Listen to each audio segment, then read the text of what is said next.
देखो भैया, permutation and combination, क्रमचय और संचय।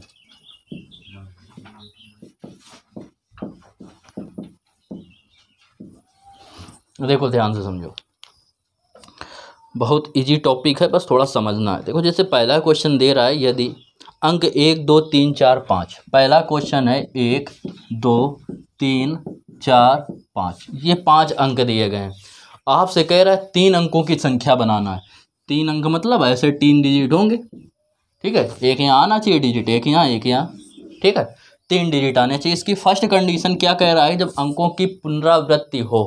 अंकों की पुनरावृत्ति हो का मतलब यहाँ पे अगर जो संख्या रख दी जाए, ठीक है, तो यहाँ भी वो रखी जा सकती है, ठीक। तो यहाँ पे हम इस खाने को हम कितने प्रकार से भर सकते हैं? 1 2 3 4 5, 5 में से कोई भी भर सकते हैं। तो हम 5 प्रकार से इस खाने को भर सकते हैं। 5 ऑप्शन है हमारे पास। इसको भी हम कितने प्रकार से भर सकते हैं? 5 प्रकार से। इसको भी हम कितने प्रकार से भर सकते हैं? 5 प्रकार से। भर सकते हैं कि नहीं भर सकते हैं? सबके 5 प्रकार के ऑप्शन है, तो इनका आपस में मल्टीप्लाई कर दो, कितना आ गया? 125। तो ऐसी इन 5 अंकों से मिलकर 3 अंकों की बनने वाली संख्या कितनी होंगी? 125 होंगी, जब अंकों की पुनरावृत्ति हो। दूसरे में कह रहा है आपसे, ये तो पहला हो गया। सेकंड में आपसे कह रहा है जब अंकों की पुनरावृत्ति ना हो, ठीक है। मतलब अगर यहाँ पहले स्थान पे हमने कोई संख्या रख दी तो वो अब कभी नहीं रखी जाएगी। तो पहले स्थान को भरने की तो 5 तरीके हैं। 5 में से कोई एक संख्या रखी जा सकती है, 5 तरीके हो गए। लेकिन यहाँ जो अब रख दी गई होगी, अब यहाँ पे नहीं रखी जा सकती। तो इसको रखने के अब कितने ऑप्शन बचे? 4 विकल्प, 4 संख्या बची, तो इसमें 4। अब 2 भर गए तो 2 संख्याएं तो हट गई। अब वो जो 2 लिख दी जाएंगी वो अब यहाँ नहीं आ सकती हैं। तो यहाँ पे लिखने कितने तरीके बचे? 3। तो इसका आंसर हो गया 5 को 20 नहीं 60, ठीक है। आ रहा आंसर?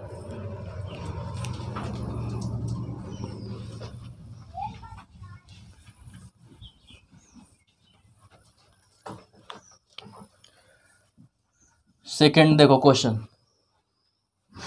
सेकेंड में कह रहा है अंक दे रहा है 1 से 6 तक 3 अंकों की सम संख्याएं बनाई जा सकती है यदि अंकों की पुनरावृत्ति की जा सकती है। देखो समझो, 6 तक दे रहा है संख्या, 1 2 3 4 5 और 6, ये 6 संख्याएं दे रहा है। 3 अंकों की सम संख्या बनाना है। तो सम संख्या कौन सी होती है? जिसके यहाँ पे क्या आ जाए? 0 2 4 6 और 8 आए, ठीक है। तो इसको भरने के कितने तरीके हो गए? या तो यहाँ पे इकाई के अंक पे क्या आएगा? 2 आएगा, या 4 आएगा, और या 6 आएगा। मतलब इकाई के अंक को केवल कितने प्रकार से भर सकते हैं? 3 प्रकार से भर सकते हैं, ठीक है। लेकिन अब इनमें तो कुछ भी रख दें, कोई दिक्कत नहीं। और कह रहा था अंकों की पुनरावृत्ति की जा सकती है, मतलब यहाँ पे जो अंक आ गया वो यहाँ पर भी आ सकता है। तो इसको भरने के कितने तरीके? 6। और इनको फिर इसको भी भरने के कितने तरीके? 6। 6 चरंग 36, 36 तरीका होता है 108। देखो आ रहा है आंसर। देखिए 4 नंबर कह रहा था कि अंग्रेजी वर्णमाला के अंग्रेजी के क्या है? 10 अक्षर हैं। अंग्रेजी वर्णमाला के 10 अक्षर दिए गए, ठीक है। और आपसे कह रहा है 4 अंकों का एक कोड बनाया जाता है, अंकों की पुनरावृत्ति नहीं होनी चाहिए। मतलब अगर यहाँ पे तुम 10 के 10 अक्षर लिख सकते हैं, लेकिन यहाँ जो अक्षर लिख दिया जाएगा वो अब यहाँ नहीं लिखा जाएगा। तो यहाँ पे भरने के तरीके कितने हो गए? 9। अब इन दोनों जगह जो आ जाएंगे, तो 10 अक्षर थे, 2 कम हो गए, कितने बचेंगे? 8। यहाँ कितने बचेंगे? 7। गुणा कर दो, 7 8 56, गुणा 9 गुणा 10, 9 6 54, 9 5 45, 45 और 5 50, 50 40 आ गया आंसर, ठीक है। बढ़ते हैं क्वेश्चन 4 की ओर, ठीक। सिंपल चैप्टर है। 4 नंबर आपसे कह रहा है 0 से 9 तक के अंकों का प्रयोग करके 5 अंकी टेलीफोन नंबर बनाए जा सकते हैं यदि प्रत्येक नंबर 67 से प्रारंभ होता है और कोई अक्षर एक बार से अधिक नहीं आता। देखो भैया 0 से 9 तक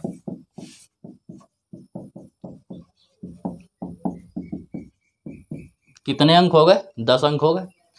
अब अंक जो बनाने हैं, कितने अंक के बनाने हैं? 5 अंक के। 1 2 3 4 5, ठीक है। प्रारंभ किससे होना चाहिए? 67 से, ठीक। 2 अंक आपके फिक्स हो गए और अंकों की पुनरावृत्ति नहीं होनी चाहिए, तो ये 2 अंक तो आएंगे नहीं। बचे कितने अंक? 1 2 3 4 5 6 7 और 8, 10 थे 8 बचे। यहाँ पे कितने भरे जा सकते हैं? 8 के 8। यहाँ पे कितने भरे जा सकते हैं? अब जो यहाँ भर दिया जाएगा वो यहाँ भरा नहीं जाएगा, तो यहाँ पे कितने भरे जाएंगे? 7, और यहाँ पे कितने भरे जाएंगे? 6। गुणा कर दो, 7 छंग 42 गुणा 8, 8 दूनी 16, 8 चौको 32 और 1 33, 336 आ गया आंसर। इनसे आपको मतलब नहीं है, ये तो फिक्स है, इनको इधर उधर करना नहीं। अगर इनको भी इधर उधर करता तो तरीका अलग लगता। बात समझ में आई? देखो 5 नंबर क्वेश्चन में आपसे कह रहा है कि एक सिक्का 3 बार उछाला जाता है। देखो सिक्का में आने की जो घटना होगी, एक बार उछालने पर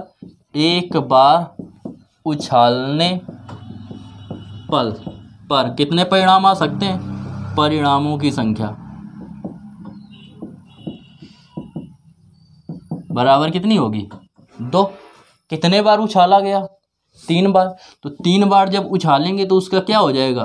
पहले बार में 2, दूसरे में 2, तीसरे में 2, आपस में मल्टीप्लाई कर देंगे, क्या आ जाएगा?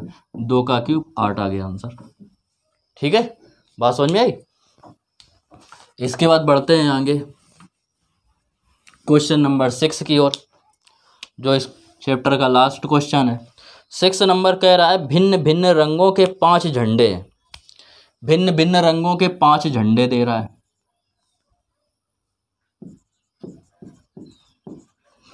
और आपसे कह रहा है कि इनमें कितने विभिन्न संकेत बनाए जा सकते हैं यदि प्रत्येक संकेत में 2 झंडे एक के नीचे दूसरा के प्रयोग की आवश्यकता पड़ती है।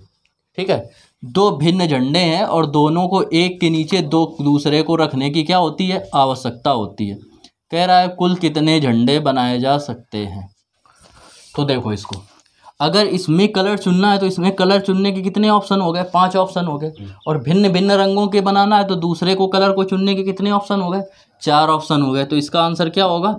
5 गुणा 4 बराबर 20 आ जाएगा आपका आंसर। लिखेंगे कैसे? लिखेंगे 5 झंडों में पहले कलर को चुनने की क्या होगी, क्या बोलते हैं आप, संभावनाएं कितनी होंगी? 5। और दूसरे रंग को चुनने की संभावनाएं कितनी होंगी? कुल विधियाँ 4, तो 5 गुणा 4 हमारा आंसर आ जाएगा। ठीक है।